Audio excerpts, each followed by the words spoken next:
네, 안녕하세요. 머니맨 김수경입니다. 잠시 후면 한 2시간 반 정도 남았습니다. 8시 반부터는 세계의 단판이 곧 들어갑니다. 협상가인 트럼프 대통령 그리고 승부사의 기질을 가지고 있는 김정은 위원장의 빅딜을 지켜보는 역사적인 또 순간이 될 것 같습니다. 글쎄요, 자산 투자 전략에 있어서도 이 양측이 다 좀 필요하지 않을까라는 생각을 해보게 되는데요. 때로는 정말 결단력 있는 승부사의 기질이 필요할 것 같기도 하고요. 통찰력 있는 깊이 있는 관찰력을 때로는 또 큰 수익을 만들어낼 수도 있을 것 같습니다. 이 균형 잡힌 투자 전략 오늘도 저희를 함께 잡아보시죠. 자산관리편 지금 바로 출발하겠습니다.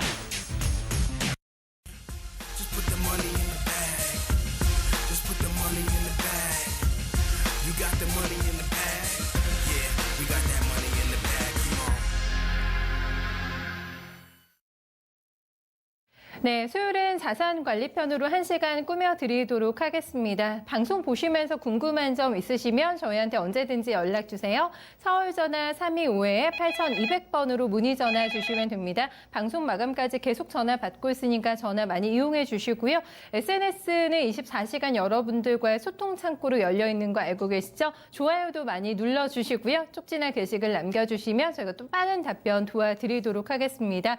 네, 수요일을 꾸며주실 플렉스 블록의 최유진 대표 함께하겠습니다. 대표님 어서 오세요. 안녕하세요. 네, 항상 대표님을 보면 이 화사함이 떠오르는데 오늘 진짜 진가를 보여주시네요. 굉장히 화려한 의상들. 피날레를 장식하는 그런 의상으로. 피날레라는 게 무슨 뜻이죠? 네, 사실 오늘이 제가 그동안 머니맨과 저 벌써 이제 이 멘트를 얘기해야 되는지 모르겠는데 잠시만 안녕을 좀 하기로 했습니다. 다른 이제 일정 사정이 있어서 그래요? 요일 조정이 좀 안 돼가지고 잠시 그래서 다시 불러주시면 언제든지 제가 찾아오도록 하겠습니다. 그래서 오늘 좀 마지막에 화려하게 입어봤습니다.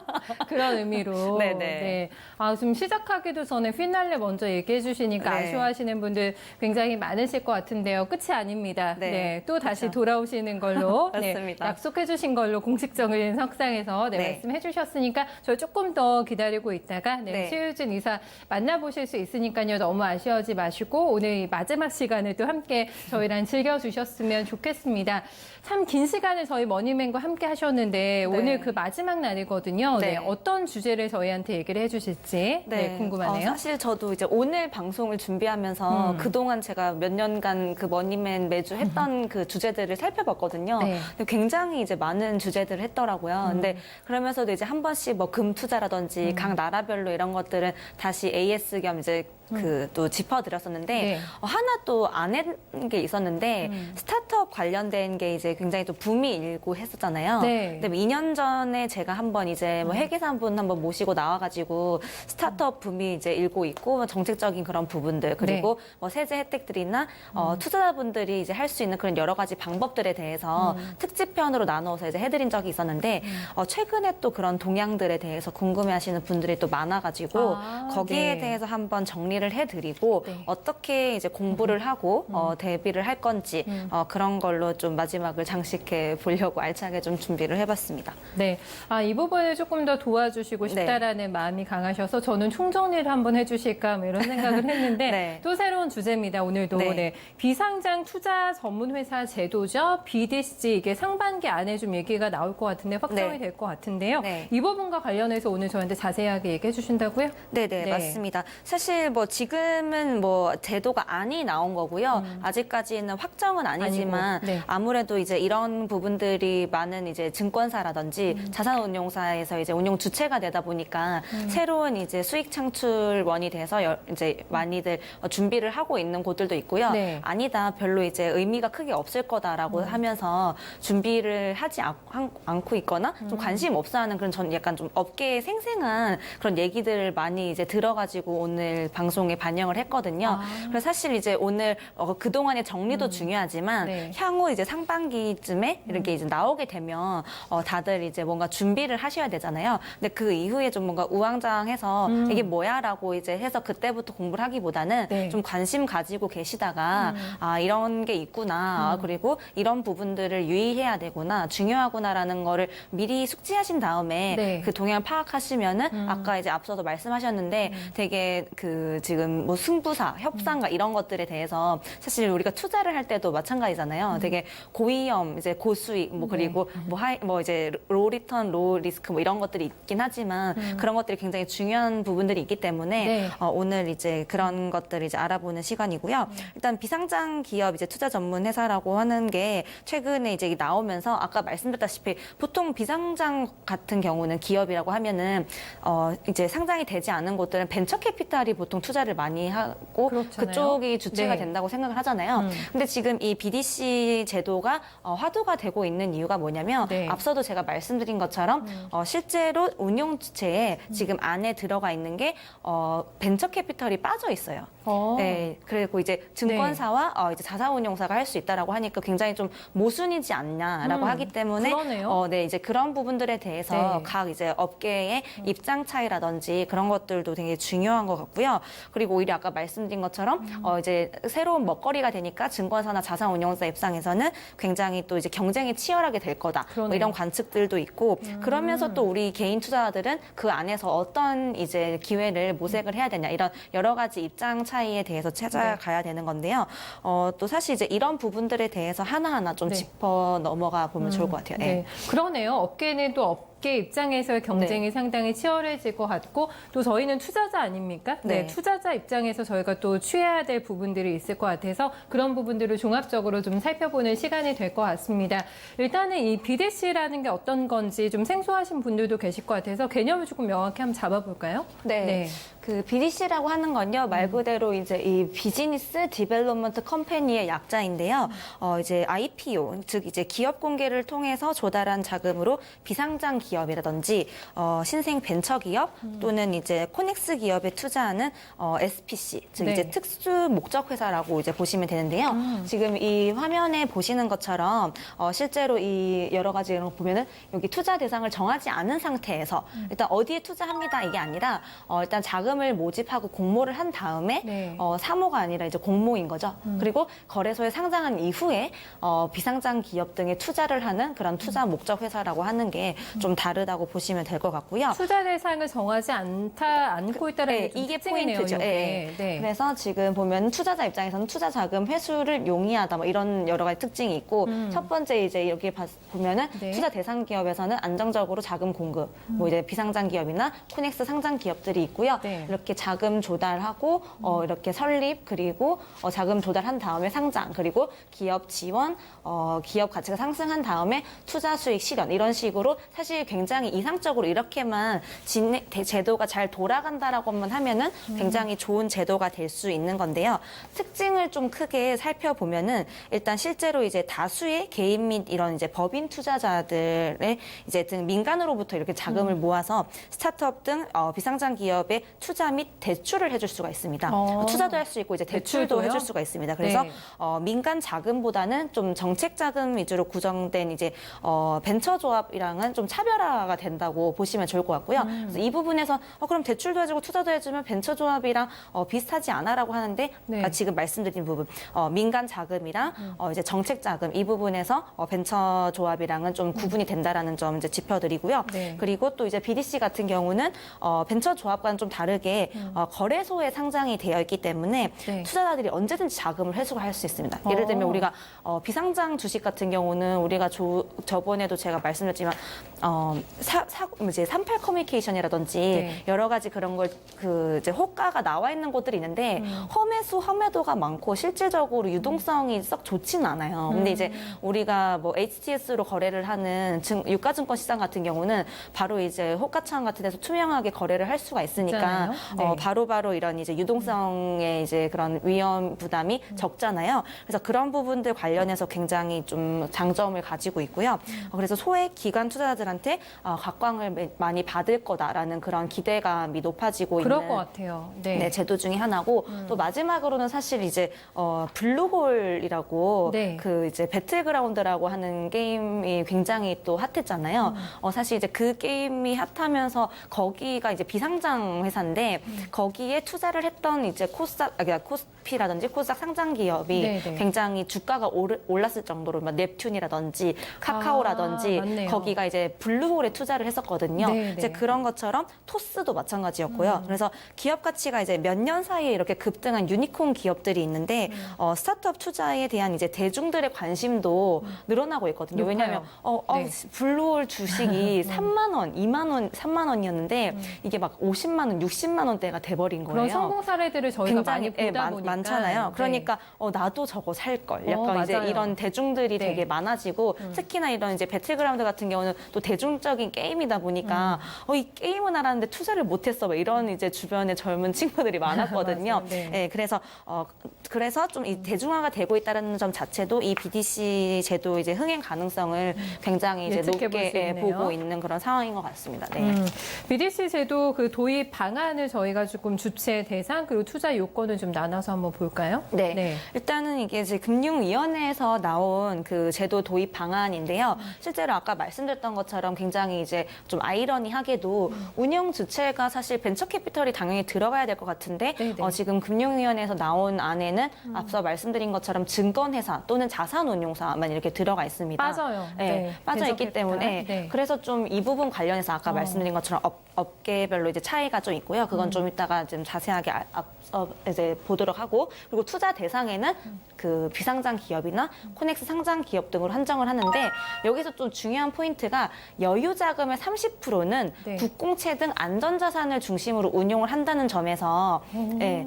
사실 이제 이 부분으로 약간 이제 포트폴리오를 어느 정도는 이제 보수적으로 한다. 왜냐하면 우리가 비상장 주식이라든지 그런 것들은 뭔가 잭팟이라든지 이런 뭐 아니면 도 이런 느낌이잖아요. 안 좋은 이미지도 네. 사실 그 조금 그래서 있어요. 이제 네. 뭔가 투자를 했을 때 정말 블루홀이나 토스처럼 잘 되면은 정말 잭팟인데 대박인데. 아니면은 이제 없어지는 돈이라고 생각을 할 수가 그럴 수 있는데 있죠. 이 네. 30%는 국공채의 안전적인 자산으로 운용을 한다라는 것 자체도 좀 이제 금융위에서는 투자 유치를 위해서 좀 이런 안을 내놓은 것 같고요. 굉장히 좋네요. 그렇죠. 네, 네, 또 투자 요건으로는 그리고 이제 투자 대상 기업의 총 자산의 70% 이상의 투자 의무를 또 지고 있습니다. 그러니까 이제 총 자산 70% 이상 투자 의무를 하면서 건전성을 이렇게 돌리게끔 뭔가 이제 제도가 이렇게 된다라고만 하면은 네. 굉장히 좀 이상적으로 잘 되는 거고 뭐 어음이라든지 뭐 주식, 채권, 뭐 대출 그리고 뭐 이익 참가부 증권 등 굉장히 이제 다양한 그런 투자 방식을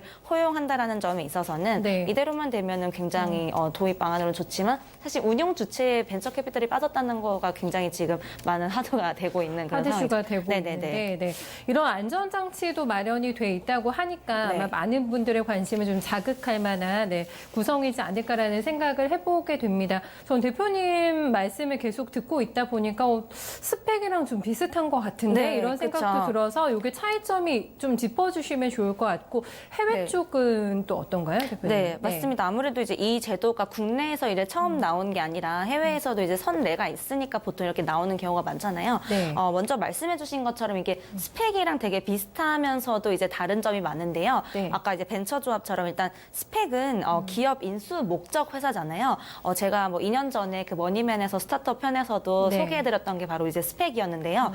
이제 증시에 먼저 상장을 한 다음에 투자 대상을 발굴해서 M&A를 하는 방식을 이제 스펙이라고 하잖아요. 그러니까 일단 속된 말로 약간 짝짓기를 하고 나면 그 이후에 스펙은 이제 인수 합병한 회사로 종목이 바뀌죠. 그래서 그 운용한 발기인 회사 예를 들면 무슨 하나 뭐뭐 스펙 몇 호 뭐 이런 네, 식으로 그 상장이 쭉쭉쭉 되어 있잖아요. 근데 이제 반면에 BDC 같은 경우는 증시 상장으로 조달된 금액에 아까 이제 운영 이제 도입 방안에 나왔던 것처럼 네. 70%를 비상장 투자 회사에 이렇게 이제 투자를 한 다음에 나머지 30%는 이제 안정적인 이제 국공채 정도 이제 들어가고. 상품에 투자를 하는 그런 방식을 운영을 하고요. 네네. 사실 이제 BDC가 원조격인 아까 이제 해외 사례 말씀해 주셨는데 이게 미국에서 굉장히 이제 산행을 하고 이제 성숙화된 그런 제도라고 보시면 되는데요.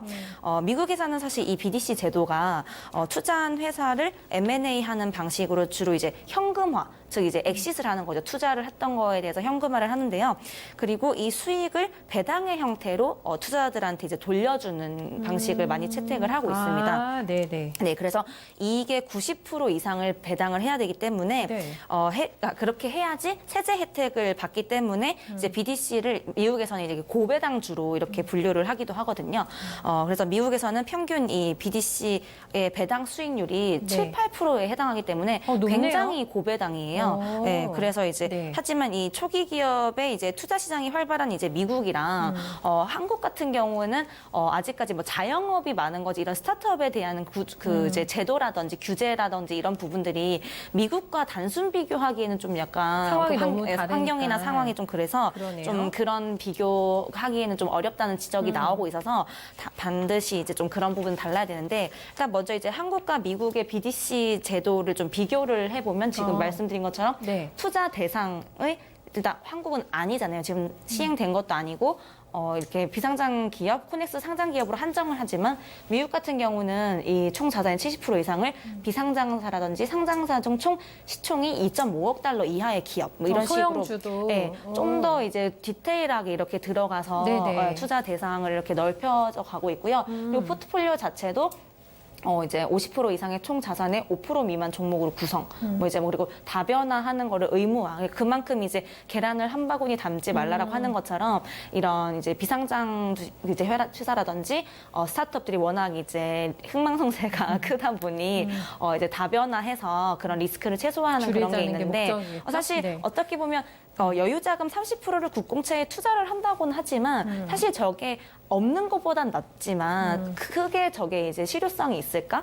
과연 이제 예를 들면 10개 투자를 했는데 다 망했는데 30%만 그냥 남았다고 하면은 사실 그 저희가 운영할 때도 마찬가지지만 굉장히 글로벌 증시 시장이 좋을 때는 국공채 수익이 거의 안 나는 경우가 많거든요. 선호 안 하시는 분들도 계세요. 그래서 그렇죠? 엄청나게 이제 그 보수적으로 운용을 하는 그런 이제 기관이라든지 맞아요. 국민연금 같은 경우에도 굉장히 시장이 좋을 때는 국공채에 투자 안 하고 글로벌 주식에 투자할 정도로 그게 안 좋으면은 사실 그게 좀 네. 효용이 없다고 보여지거든요. 그리고 이제 방식도 미국 같은 경우는 대출이 이제 뭐 약 80%뭐 주식 투자 구조화 금융인데 우리나라 같은 경우는 어음 주식 채권 대출. 그러니까 뭐 종류 같은 경우는 좀 되게 많이 이렇게 다양화되어 있긴 한데 네. 미국하고 이렇게 단순 비교하기엔 좀 억지스러운 게 있긴 하지만 네. 좀 이런 부분들에 좀 따라서 이제 처음 시행할 때는 비슷하게 가려고 하는 것 같기는 해요. 네. 네, 그리고 기업 공개도 필요에 따라서 뭐 NIS나 나스닥에 상장 가능하고, 그리고 한국 같은 경우는 이제 증권사 또는 자산운용사가 지분 5% 이상을 투자를 해서 상장을 하게 되는 이제 이런 식으로 이제 안을 잡고 있는 점이 다르고요. 일단 이 부분에서 좀 체크를 해야 될 거는 미국 같은 경우가 이 BDC 제도에 굉장히 아까 이제 좋은 선례로 성장을 한 나라기 네. 때문에 근데 단순 비교해서 한국에 이제 억지로 이제 구겨넣기식 그런 제도로 무조건 우리나라도 잘 될 거다라고 하는 거는 억지스러운 면이 없잖아 있기 때문에 단순 비교보다는 이런 부분에 대해서 얼마나 우리나라에서 잘 네. 이제 커스터마이징해서 현지화 시켜서 잘 그 도입을 할지에 대한 거를 좀 살펴보시면서 투자를 하는 게 굉장히 중요한 포인트인 것 같아요. 네, 그렇죠. 아무래도 미국은 지금 성숙 단계라고 하셨고 우리는 네. 시작도 안 했기 때문에 어쨌든 특징을 조금 정리해서 보는 정도로 해서 비교해서 살펴보시면 좋지 않을까 싶습니다. 계속 포인트로 지적을 해주셨던 게 네. 사실 스타트업 투자하면은 벤처 캐피탈이 우선이 되는데 이게 빠진다라는 게 굉장히 저희가 특이점이라고 말씀을 드렸고 그래서 반발이 심하지 않을까라는 생각도 좀 들거든요. 어떻습니까? 네, 사실 제가 이제 이 직접적인 벤처 캐피탈에 이제 몸을 담고 있는 사람이 아니다 보니까 거기 이제 계시는 분들한테 제가 많은 분들한테 이제 네. 업계 분들한테 얘기를 들어봤어요. 말씀을 들어보고 이 부분에 대해서 어떻게 네. 생각을 하시냐고. 어때요? 근데 굉장히 회의적인 의견들이 많았고요. 아니면은 욕을 하시거나 아니면은 감정이 신경 안 격화돼서. 쓴다. 아. 네, 그러니까 응원한다라고 하는 의견보다는 네네. 아예 그냥 상대도 안 된다라거나 아니면은 안 될 거다라고 네. 이제 단정을 지으는 경우가 많으시더라고요. 그럼 벤처 캐피탈 업계 입장이 그 분들의 그쵸. 주변에 네, 사실 이건 제 사견이 아니라요. 네, 전혀 오해를 하지 않으셨으면 좋겠고요. 일단은 일단 BDC 운영 주체에 대해서 이제 벤처 캐피탈도 포함이 되어야 된다고 사실 협회에서 계속적으로 얘기를 하고 있는데 이거는 사실 제가 봐도 아까 말씀드린 것처럼 그냥 객관적으로 봐도 분명히 포함이 돼야 되는 건데 사실 형평성에 맞지 않죠. 왜냐하면 증권사랑 자산운용사는 이런 쪽으로 투자하는 것보다는 이미 뭐 가치주 성장된 그런 이제 코스피, 코스닥 쪽에 이제 올라와 있는 곳에 투자하는 그런 쪽에 전문된 애널리스트들이 많은데 기관이죠? 발굴하고 이제 이런 쪽은 벤처 캐피털의 영역인데 이런 비상장 회사나 뭐 코넥스 이런 쪽을 투자를 하는데 벤처 캐피털이 빠진다고 하는 게 굉장히 이제 형평성에 맞지 않다라고 핵심이 하는 것. 빠져버리는 그렇죠. 거니까요. 그래서 사실 이런 본격적인 제도 시행 전까지 이런 이제 중소벤처기업부라든지 금융위원회 등과 협의를 해서 이 벤처 캐피탈들도 이 BDC에 참여를 관철하겠다는 그런 의지를 굉장히 보이고 있고 이게 이런 분들은 사실 극소수였어요. 근데 이제 오히려 업계 이익에 대한 이제 파이 쉐어기 때문에 사실 이제 밥그릇 뺏는 거잖아요. 예민한 문제죠. 그래서 뭐 상생과 이 동반성장으로 가야 되는데 불협화음 없이 이 BDC 제도가 잘 이제 갈 수 있으려면 이제 그런 것들을 잘 가야 되는 건데 사실 굉장히 또 좋은 사례는 하나 있었던 게 아까 말씀드린 것처럼 이제 하나 좋은 사례를 말씀드리자면 2월 19일에 지난 2월 19일에 얼마 안 됐네요. NH투자증권에서 이제 NH투자증권에서 미라 파트너스라고 하는 이제 초기 기업 이제 지원을 하고 투자를 하는 이제 그런 회사, 거의 이제 스타트업을 지원하는 회사인 거죠. 벤처 캐피털의 성격을 가지고 있는 회사인데요. 거기서 같이 콜라보를 하면서 IR 설명회를 후원을 해서 좋은 사례로 지금 분석이 되고 있어요. 그러니까 여기 같은 경우는 오히려 처음부터 우리 서로 밥그릇 뺀다고 생각하지 말고 너네의 그런 인프라, 뭐 증권사나 이런 쪽에 좋은 그런 환경들과 우리의 이런 이쪽에 가지고 있는 좋은 이제 회사들의 풀을 공유를 해서 같이 이제 좋은 제도랑 이런 상품들을 만들어 보자라고 해서 일찍이 이렇게 움직이고 있는 곳들도 굉장히 많고요. 사실 이렇게 대형 증권사가 이제 상장사 M&A라든지 대규모 인수금융이나 이런 쪽으로 관심을 가지지 초기 기업에 이렇게 투자를 가지고 VC 업계랑 이렇게 협력을 해서 가는 게 굉장히 이례적이라서 이 사건이 최근에 이제 굉장히 주목을 많이 받았거든요. 그래서 하지만 이제 이 NH투자증권뿐만 아니라 이제 이런 이제 증권사들이 많아지고 있는 이유는 뭐 벤처 생태계의 활성화를 위해서라도 좀 보여지고요. 사실 그리고 VC 업계에 이제 따르면 사실 스타트업들의 가장 큰 어려움이 이 VC가 투자를 단행하기 직전까지의 그런 이제 자리 잡는 것까지가 굉장히 중요한데 이런 부분들을 사실 이제 뭐 증권사라든지 그런 금융기관에서 많이 도와줄 수 있는 부분이라서 사실 같이 이제 상생해서 가면은 더 시너지가 날 것으로 보이고 있어서 밥그릇 뺏긴다고 생각하지 않고 오히려 이제 일찍이 같이 빨리 손을 잡아서 뭔가 이런 이제 집단 지성 그리고 규모의 경제를 이뤄내자 이렇게 해서 움직이고 있는 곳들이 많다는 거는 또 굉장히 또 좋은 시그널인 것 같습니다. 어떻게 보면 윈윈을 해서 차라리 시너지 효과를 만들어내자 밥그릇 싸움 신경전을 하지 말고 이런 것 같은데 굉장히 뭐 훈훈한 사례가 될 것 같은데 이렇게 서로 협력하고 있는 사례들이 나타나고 있는 그 이유는 어디에 있을까요, 대표님? 일단 사실 스타트업 자체가 활성화가 되면은 지금 아까 운영 주체에 이제 안에 나왔던 것처럼 증권사도 마찬가지고 벤처 캐피탈도 사실 뭐 운영 주체는 안 들어가지만 이 스타트업 자체가 활성화가 되면은 그 업계 전체가 굉장히 활용이 되면서 그 수익을 많이 올릴 수가 있잖아요. 그래서 이제 요즘 증권사에서도 아까 말씀드렸던 것처럼 블루홀이 이렇게 성장한 것처럼 비상장 주식에 대한 이제 관심이 굉장히 많아지고 있는 추세라고 하고요. 그리고 엔젤 투자 시장에 지속적으로 이제 지금 커지고 있으면서 증권사들도 지금 엔젤 투자에 굉장히 많은 관심을 보이고 있는 상황이라고 합니다. 그래서 뭐 저금리 시장이라든지 지금 주식시장 도 이제 최근에야 또 다시 이제 안정적이고 좋아졌지만 침체돼 있던 상황에서는 증권사들은 지금 이 스타트업에 투자라고 하는 거는 또 새로운 먹거리, 뭔가 또 새로운 모멘텀이거든요.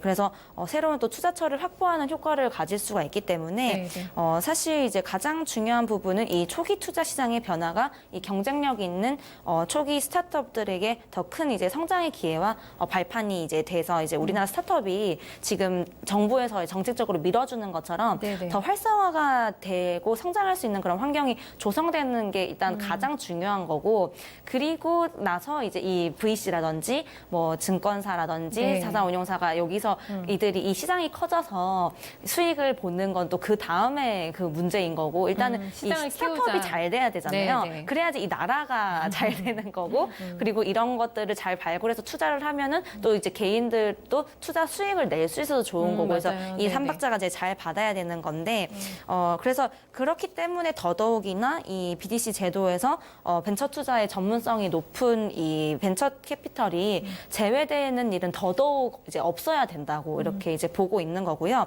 이 벤처 캐피털이 협회에서는 앞서도 이제 말씀드린 것처럼 굉장히 지금 같이 우리도 운용주체에 넣어달라고 네. 말을 하고 있는 이제 그런 노력을 열심히 하고 있는 상황이라고 하시더라고요. 네. 네. 앞서서 저희한테 그 벤처 캐피탈 업계의 많은 분들과 좀 교류를 하면서의 어떤 반응들을 체크하셨다고 하셨는데 네. 아예 신경을 안 쓰는 부류도 있다 이렇게 얘기해 주셨잖아요. 만약에 네. 배제가 되더라도 크게 우리 영향 안 받을 걸 이렇게 네. 생각한다고 하셨는데 그렇게 분명히 그 생각들을 하고 계신 또 이유가 있을 것 같아요. 네. 네. 저도 이제 그 이유에 대해서 이제 보통 한 3가지 정도로 분석을 해볼 수가 있는데요. 네. 이제 먼저 이제 이 BDC 제도가 벤처 캐피털 시장에 이제 영향을 크게 안 미칠 것 같다라고 이제 얘기를 하시는 부분은 뭐냐면 아까 말씀드린 것처럼 전문성이 아무래도 결여되니까 네, 좀. 이제 초기 스타트업에 대한 전문성은 벤처 캐피털이 가지고 있지 네. 증권사랑 자산운용사는 상대적으로 떨어지기 때문에 네. 그들한테 허용을 해준다고 한들 약간 수박 겉핥기식이라 좋은 이제 회사들을 잘 발굴을 못할 걸로 생각이 되기 때문에 잘 안 될 거다라고 우리 이제 없으면 안 될 네, 걸 약간 이런 거네요. 너네 우리 네. 없으면 안 돼. 약간 이런 그런 느낌의 느낌이 좀 뉘앙스가 있는데요. 좀 사실 네. 예. 근데 뭐 사실 그런 부분들도 사실 없잖아 이제. 그래서 잘 서로 손을 잡고 달래면서 가야지 협력사니까. 예, 네. 좋다라는 거고요. 그래서 이제 차라리 우리가 더 잘할 걸 약간 이런 느낌인 거예요. 그래서 이제 벤처 캐피털들은 우리 전혀 위협 안 돼. 네. 저거 하다가 망할 것 같아라고 이제 하는 분들이 오히려 더 많았고요. 그리고 또 두 번째 같은 경우는 이제 개인들이 자금을 직접 모아서 이 벤처 투자에 활용한다는 측면에서는 이 BDC 제도 자체를 굉장히 또 회의적으로 바라보는 분들이 많이 계세요. 이제 네. 무슨 소리냐면은 상장사로서 사실 당장 실적을 내기 위해서는 이제 투자금 회수 기간이 이렇게 긴 초기 기업보다는 사실 우리나라의 스타트업의 평균 회수 기간이 몇 년 정도인 줄 아세요? 설립되고 나서부터? 3년? 한 7년 이상이에요. 기네요. 생각보다 굉장히 길거든요. 네, 그래서 실질적으로 이제 그런 부분에 대해서 이제 네, 얘기를 네. 하다 보면은 그런 것보다 프리 IPO 투자에만 자금이 몰릴 것으로 이제 관측이 되고 있기 때문에 아무래도 이제 프리 IPO 시장의 경우에는 네. 이미 많은 투자들이 참여를 하고 있어서 자금이 넘쳐나고 있는 대표적인 레드오션이거든요. 네, 그래서 네, 더 이상 이게 나온다고 해서 블루오션이 아니고 레드오션이기 때문에 뭔가 새롭게 재밌지 않을 거야. 듣다 보니까 그럴 수 있을 것 또 같아요. 그런 네, 이제 네. 분석이 또 나오고 있고요. 네. 또 이제 마지막으로는 이제 벤처 조합의 경우 제가 이제 앞서서 이제 정의에 대해서 말씀드리면서 벤처 조합 같은 경우는 약간 공적인 거 네. 그리고 이제 민간 자금 같은 경우가 이제 BDC라고 그 부분이 좀 다르다고 말씀드렸는데 벤처 조합 같은 경우는 이 소수의 유한 책임 출자자 이제 보통 이제 LP라고 하는데요. 이 LP들의 자금으로 구성되어 있어서 이 투자에 있어서 간섭이 적긴 한데 약간 좀 사모 형식으로 되잖아요. 근데 BDC 같은 경우는 굉장히 많은 주주들, 이제 개인들이 이렇게 소액으로도 기관들도 많이 들어오고 하니까 사공이 많아진다는 거죠. 네, 그래서 투자 자율성이 상대적으로 굉장히 낮아지기 때문에 또 사공이 많아지면 또 부작용. 배가 산으로 가거나 가야 될 때 또 의사결정이 안 되거나 방향이 좀 그대로 안 이상해지거나. 되니까 또 그리고 BDC가 투자보다는 대출 기능에 집중을 하게 되면 사실 또 지금 뭐 P2P라든지 그런 거랑 또 뭐 다를 게 크게 뭐냐. 그러니까 이거 자체에 대한 게 미국은 뭐 이제 결국엔 잘 돼서 네네. 스타트업의 성지잖아요. 미국이랑 중국 이런 쪽은. 근데 그러고 그게 나중에 이익이 많이 나서 고배당으로 이어졌기 때문에 이제 그런 것들 우리나라에서 지금 스타트업이라든지 도입을 하려고 창업을 하는 건데. 이제 정책적으로 밀면서 이걸 네. 도입을 하자라고 했는데 지금 그런 구조상 이제 안이 나온 걸 보니 전문 집단은 운영 주체를 안 놓고 이제 이렇게 가면은 결국 잘 안 될 거다라고 회의적으로 보는데 그도 그럴 것이 사실 이런 이유들을 들어보니까 납득이 가더라고요. 그러니까 그래서 이런 부분들에 대해서 네. 사실 잘 충족을 하거나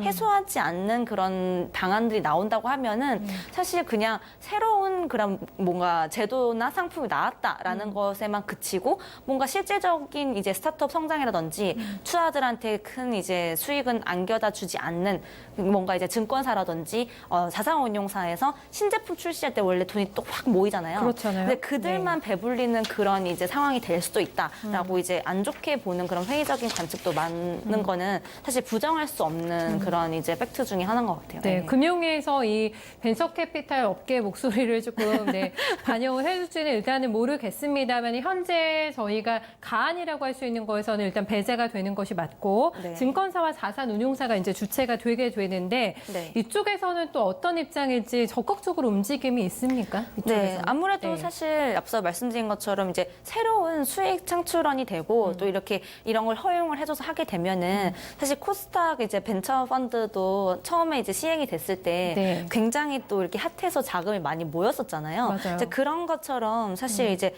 또 하나의 새로운 수익원이 될 거기 때문에 지금 적극적인 움직임을 많이 보이고 있습니다. 그래서 지금 이런 걸로 진검승부가 가능할 것으로 보고 이쪽은요? 있으면서 네. 그리고 이제 투자자가 아닌 일반 법인들도 지금 이제 자산운용사 설립을 위한 BDC 제도 참여를 모색하고 있을 정도로 지금 굉장히 핫하게 일반 법인도 네, 이렇게 이제 관심을 가지고 있거든요. 그래서 실제로 증권사랑 자산운용사들은 아무래도 이렇게 그 금융위원회에서 안을 내주다 보니까 더 이상 벤처캐피탈 너네만의 영역이 아니다. 우리도 할 수 있다. 약간 이런 게 보면은 또 의사분들과 이제 한의사분들이나 치과의사분들끼리도 약간 뭐 보톡스를 누가 놓니 허용해주니 많이 뭐 이런 걸로 서로 이제 밥그릇 싸움이나 이런 걸 하잖아요. 비슷한가요? 네, 약간 이제 여기도 비슷한 그런 맥락이라고 좀 볼 수가 있는 건데 네. 사실 근데 지금 점점 더 그런 경계가 없어지고 있긴 해요. 실제 이제 지금 벤처 투자 시장에서 투자 회사 간의 경계가 굉장히 또 지금 점차 사라지고 있거든요. 네. 지금 벤처 캐피털 심사역이라든지 자산운용사의 펀드 매니저들 간 인적 교류도 지금 굉장히 활발하고 그들이 이제 인력이 굳이 이제 뭔가 비슷비슷하게 업무 같은 것도 대처가 가능할 수준이라고 하니까 굳이 벤처 캐피털이라고 해서 네네. 벤처 캐피털에 있지 않다고 해서 자산운용사기 때문에 이런 부분에 대해서 전문성이 없을 거다라고 생각하는 건 굉장히 큰 이제 오산이라고 이제 그들만의 약간 착각이라는 거죠. 뭔가 이제 그렇기 때문에 이런 부분들에 대해서는 오히려 벤처 투자에 나서게 하는 그런 촉매제 역할을 할 거다라고 이제 얘기를 하고 있고요. 좀 더 이제 자세히 그 사례를 들어서 살펴보면요. 네. 일단은 이제 증권사 같은 경우는 네. 미래에셋 대우가 좀 굉장히 적극적으로 하고 있는데 지난해 네이버와 함께 2천억 원의 지원 펀드를 결성을 했습니다. 네이버하고요? 네, 이 부분도 관련해서는 사실 이제 스타트업 지원 펀드를 결성을 한 건데요. 네. 이제 그만큼 아까도 말씀드렸다시피 증권사에서는 원래는 이제 대형 이제 그런 M&A라든지 그런 것들에 대해서 원래 관심을 많이 가지는데 스타트업 지원 그 펀드를 2천억 정도를 규모로 결성했다는 거는 굉장히 또 이례적인 일이고 그리고 하나금융투자라든지 그리고 BNK투자증권 같은 경우도 지금 스타트업 투자를 위한 신규 펀드를 결성을 하고 있거든요. 그래요? 그러니까 점차적으로 VC 영역이 아니라 이런 이제 증권사에서도 스타트업 관련된 이런 지원 펀드라든지 신규 펀드들을 결성을 많이 하고 있다라는 움직임이 있네요, 계속. 네, 실질적으로 이제 나오고 네. 있고요. 그리고 이제 자산운용사 같은 경우도 여기 이제 알펜트 자산운용 네. 그리고 DS 자산운용, 아이온 자산운용 같은 경우도 이렇게 비상장 기업 투자에 활발하게 지금 이제 잘 발굴을 해서 네. 투자를 하는 걸로 왜냐면 자산운용사별로 투자 철학이라든지 이런 게 다르거든요. 그래서 우리는 비상장 기업에는 투자를 안 해. 그냥 안정적으로 뭐 해외라든지 이런 식으로 간다라고 하는 가치관의 차이가 있는데 특히 지금 이 자산운용사들은 원래도 이렇게 이제 스타트업이나 비상장 기업에 투자를 활발하게 하고 있었는데 지금 이 BDC 제도의 안에 자산운용사가 이제 운용 주체가 되는 게 되니까? 나오게 되면은 네, 굉장히 또 적극적으로 이제 우리 시대가 왔다. 네, 날개를 달고 이제 훨훨 날 수 있는 이제 그런 식으로 지금 적극적으로 움직이고 있는 네. 금융회사들의 이제 라인업이 지금 이 정도라고 네. 이제 보시면 될 것 같아요. 확실하게 입장차가 있습니다. 지금 벤처 네. 캐피탈은 우리 없으면은 글쎄 이게 잘 굴러갈까 이 제도가 이제 이런 입장이고 네. 왜 우리도 못할 거 없는데 이제 이런 네. 측면에서 굉장히 적극적으로 달려들 것 같고 여기 업계 안에서도 경쟁이 굉장히 치열해질 것 같다 이런 부분을 네. 저희가 조금 살펴봤습니다. 중요한 거는 이 BDC 제도가 본래 취지대로 잘 정착이 되는 게 중요할 것 같은데요. 네. 좀 어떤 것들이 그렇다면 좀 필요할까요? 네, 아무래도 사실 이제 앞서 말씀드렸던 것처럼 그러니까 결국에는 가장 이제 중요한 게 뭐든지 이제 나라에서 이런 것들을 허용해주고 나서 네.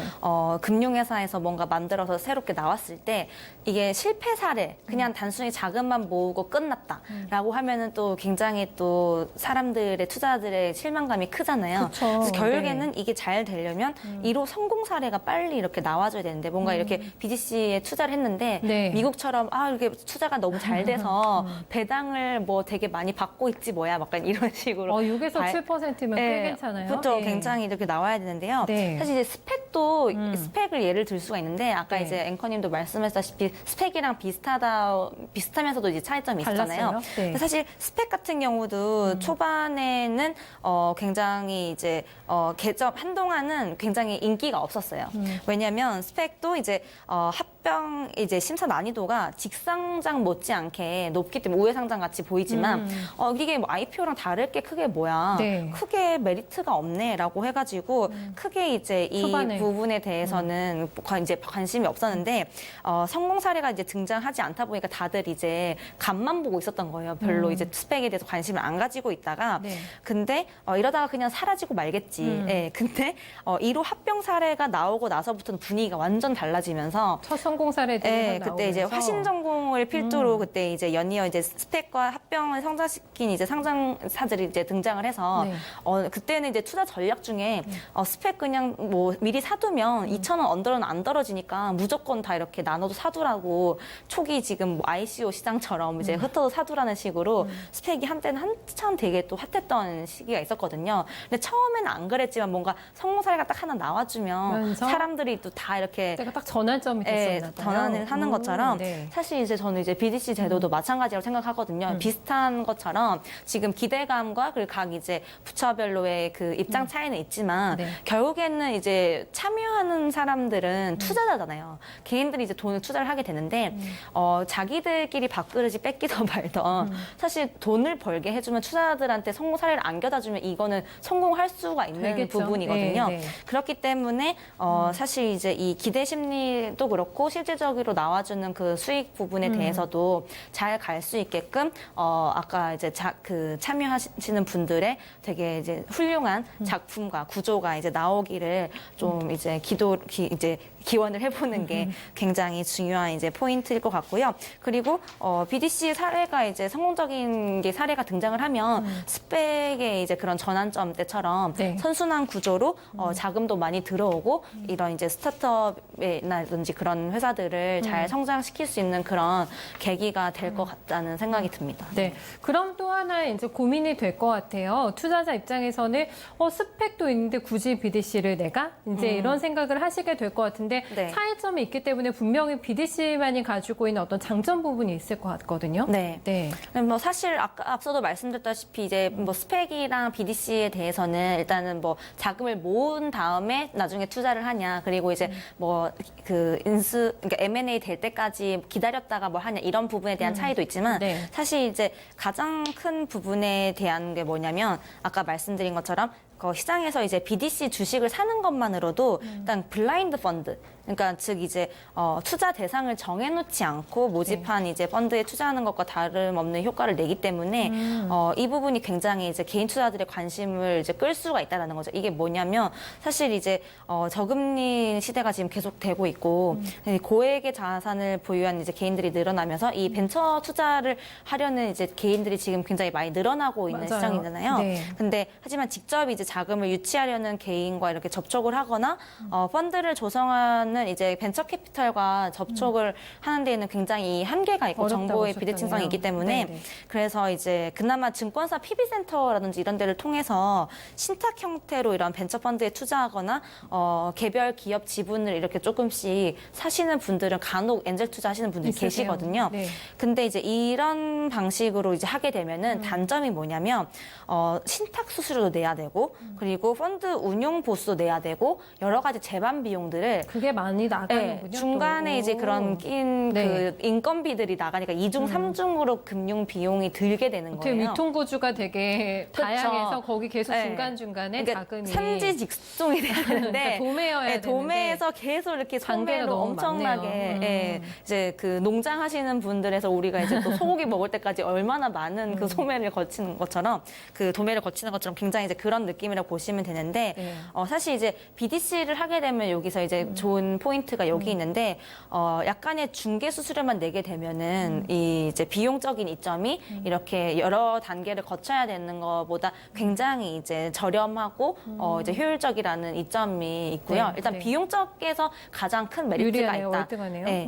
그리고 이제 유통 시장을 활용할 경우에는 일단 처음에 말씀드린 것처럼 회수 시점 되게 중요하잖아요. 왜냐하면 거래소에 상장이 되기 때문에 이 부분 관련해서는 이제 펀드의 청산이라든지 투자 상품의 만기와 상관없이 이제 투자자 임의대로 설정을 할 수 있어요. 회수 기간도 좀 더 짧을 수 있겠고. 네. 그러니까 예를 들면 어떤 사례가 있냐면 보통 네. 이제 고액자산가 분들이 이제 증권사 PB센터 이런 데서 뭐 1억, 뭐 5억 이런 걸로 이제 사모펀드 형식으로 이렇게 투자를 하세요. 근데 거기 했는데 사실 이제 그런 소수의 사람들 한정적으로 하다 보니까 말 그대로 이제 운용을 하는 데 있어서 나만 나갈래, 나 급전 필요해 하면은 막 동의를 얻어야 되고 주주들한테 약간 이런 게 있거든요. 번거롭게. 근데 이제 이거는 공모 형식으로 이제 이제 유통이 되고 있다 보니까 그냥 뭐 내가 마음대로 필요할 때마다 이렇게 이제 유동성을 이제 만기 상관없이 회수를 할 수 있다라는 점이 굉장히 이제 중요한 부분이고 네. 실제로 사실 이제 그간 개인 투자자분들이 벤처 투자 시장에 이렇게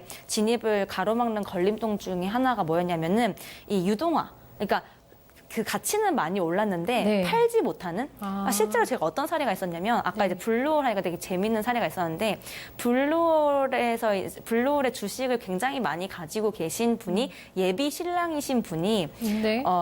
이제 그 어떤 그 부인이 이제 저한테 예전에 그 장외 주식 관련해서 이제 방송하시는 걸 봤다라고 하면서 SNS로 저한테 이제 문의를 주셨어요. 네네. 그래서 지금 정말 싸게 들고 있었는데 지금 70만 원 정도에 팔고 싶다. 근데 엄청나게 그 몇십억치를 가지고 계신 거예요. 오. 근데 안 팔리는 거예요. 그러니까 이제 이 유동성이 확보가 안 되니까 네네. 가치로는 엄청 많이 가지고 있는데 이 개개인 간의 약간 부동산 거래처럼 되다 보니까 가격은 올랐지만 사실 당장 유동화가 힘든 네, 것이죠. 그러면은 네. 뭔가 이제 결혼 자금이라든지 이제 이런 걸로 안 되다 보니 네. 약간 이제 다들 그런 뭔가 빚 좋은 계산이고 너 많이 올라도 좋겠다라고 하지만 네. 그냥 그 종이 가치로만 있는 거예요. 뭔가 이게 뭔가 쓸 수 있는 네, 돈이어야지. 지갑에 당장 들어올 수가 없어요. 그렇죠. 네. 돈이. 그래서 그런 부분들을 아, 네네. 사실 이제 BDC 제도가 들어오게 되면은 거래소로 이렇게 활성화가 되니까 좀 해결을 할 수 있다. 네. 약간 이제 이런 부분도 이제 이점이 되겠죠. 네. 되게 재밌는 사례네요. 네네. 결혼하기 전에 네. 그래서 그런 제가 문의를 실제로 알아봐드렸는데 예비 신부께서? 원하시는 가격으로는 팔 수가 없어서 없었어요? 네, 실제로 안 되더라고요. 그래서 이게 또 욕심이 뭔가 네. 호가창을 보면서 본인 예를 들면 주식시장이나 이런 걸 이제 거래소가 있으면은 현실적으로 사람이 이제 팔아야 되니까 거기에 맞게끔 호가를 지정을 하게 되는데 그 욕심이 있으니까 저는 이 가격 아니면 안 팔래요. 약간 이제 이런 식으로 가다 보면은 그러다가 이제 가격 많이 떨어지고 네. 이렇게 유동성에 대해서 굉장히 어려움이 있어서 사실 이제 투자를 해서 올라도 좋지만 네. 엑시트 잘 못한다라는 점도 굉장히 그래서 다들 기다렸던 게 상장 언제 되냐. 그러니까요. 근데 다 상장되는 것도 아니잖아요. 그렇잖아요. 네, 그런 네. 게 또 굉장히 걸림돌이 됐었죠. 네. 네, 이게 여러 가지 측면에서 그럼 제가 볼 때는 장점이 있을 것 같거든요. 네. 네, 혹시 세제 혜택 부분도 있는지가 또 궁금한데 있나요? 네, 네. 사실 이 부분 관련해서는 지금 확정적인 건 아니라서 미지수라는 게 좀 더 이제 문제인데요. 문제라기보다는 사실 이런 비용적인 측면뿐만 아니라 세제적인 혜택까지 있으면은 사실 뭐 안 할 완전. 이유가 없고 네, 뭐 밀어붙여도 정말 다 같이 합시다. 뭐 이렇게 해야 되는데 네. 일단은 이제 금융 당국에서는 지금 이제 BDC 자체에 대해서는 일정 수준 이상의 배당을 단행한다는 전제 아래에서는 법인세 등을 이제 감면하는 방안을 검토를 하고 있는 중이지 이게 지금 세제 혜택으로 확실하게. 가진 않았어요. 하지만 이제 지금 BDC 지분을 매매를 하거나 네. 발기인으로 참여 참여하는 개인이나 법인에 대해서는 이제 기존의 벤처 투자에 적용되는 만큼의 그런 세금 감면 혜택을 제공하겠다는 이제 방안인 현재로서 이렇게 거론되지 않고 있는 상황이라서 사실 이제 비용적인 측면에서는 아까 되게 이제 앵커님도 납득하실 정도로 되게 유동성이라든지 비용적인 되게 좋은데 세제 혜택까지 사실 좋아지면 삼박자가 너무 잘 맞아서 개인들도 굉장히 많이 참여할 것 같고 좋을 것 같은데 네네. 아무래도 지금 이제 세수 확보 이런 것 때문에 세율이 많이 올라가고 있다 보니까 네. 세제 혜택을 주는 게 굉장히 또 되게 큰 메리트잖아요. 근데 이런 부분 관련해서는 지금 이제 확정되거나 얘기 중인 게 없기 때문에 좀 이런 부분들도 잘 이제 나오는지 아닌지도 관심 네. 있으신 분들은 네. 모니터링 하시는 게 굉장히 네. 좋을 것 같아요. 저희가 욕심이 너무 컸던 것 같고 일단은 안 되는 걸로 이렇게 네, 확정은 아닙니다만 분위기 일단 그렇게 네. 나오고 있습니다. 마지막으로 저희 좀 정리 갈무리 한번 해볼게요, 대표님. 네. 사실 일단 이 BDC 같은 경우는 아마 이제 오늘 처음 이제 들어보신 분들도 계실 거고 작년부터 사실 올해 상반기 나올 거다 해서 스타트업이라든지 비상장 투자에 관심 많으셨던 시청자분들은 알고 계시던 분들도 계실 텐데요. 네.